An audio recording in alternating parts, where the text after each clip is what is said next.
Hello, my name is Sevda Semer. Welcome to my studio in Copenhagen. I am an artist who is also a writer, or maybe I'm a writer who is also an artist. It's difficult to say. The two things are very connected actually in my work. They sometimes inform each other, they stem from each other, and of course they are informed by all of my other various interests and things that I like to do with my time.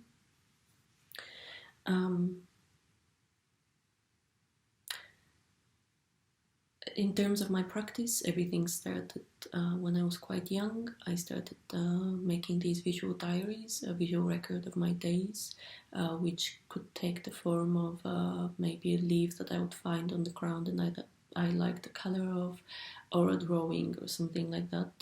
These were connected to my textual diaries, which I was also writing at the time and which I'm still writing. So you see how the things are always connected. And then I started painting and drawing outside of a diary, but I would still paint very much the things that you would find in a diary. So certain emotions, how something made me feel, but also not everything is so serious. Sometimes it's just about a walk that I had, or a nice time by the sea or something, or the dinner that I had. I also like working with my voice. That was the next thing that that happened in my practice. I sort of lure the public in with this kind of secretive gesture in which I just put a set of headphones in the gallery, and I just hope that people would be curious enough to just put them on and start listening to the story. And it can be a story about all kinds of things. It can be as abstract or as real as I feel like in the moment. I have told personal stories and all kinds of things, and all kinds of impressions. I'm also sometimes just going on walks and doing this sort of meditative recording of what I'm seeing. Around the same time, this was maybe 6 years ago, I also started working with textile. What I like about textile is that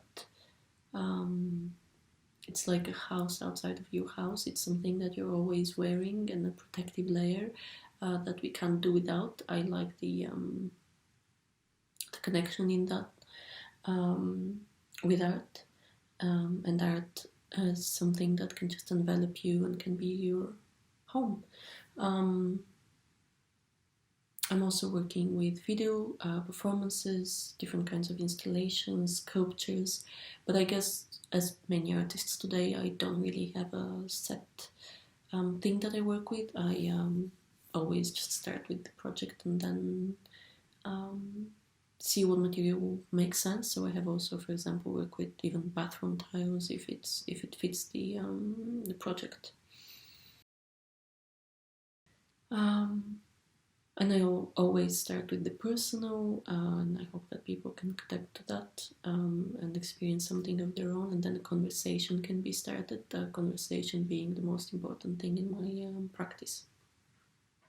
And outside of my practice as well, I love a good conversation. I also work with time and space. Time in terms of I'm usually making these long projects, long-term projects that I'm just exploring a single theme and seeing how it changes with time, which is always interesting. And space in terms of I'm interested in creating space. So sometimes I'm making these paintings that can envelop you, sort of like a cave, and you can go inside and maybe listen to a recording and have this like really intimate moment in there. I also like exploring space in my drawings and paintings, so on a piece of paper as well. Maybe it might be helpful to just say some questions that I'm often asking myself in the studio, which turn into starting points of projects and paintings. So, for example, I would ask myself, is there a less technical way of doing this? I am interested in doing in not using technology in my art, and not using new technology. is there a way to discover common language, and what would that be? Is there a way to help people be more connected to their own emotions and to their own bodies, which might be the case, might be that I need to be more connected to my own emotions and my own body as an artist, and then people can respond with that in their own way. So a little bit about the exhibition check-in.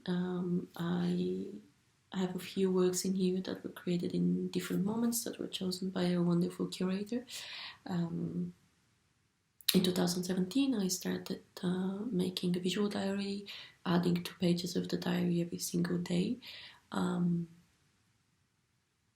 you can see these books in this exhibition.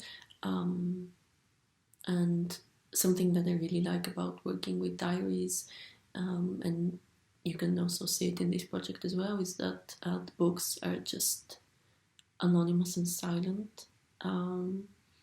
They are completely asleep until you open them and you start looking at them. So I hope that you're going to give them some of your own energy so that they can become alive again.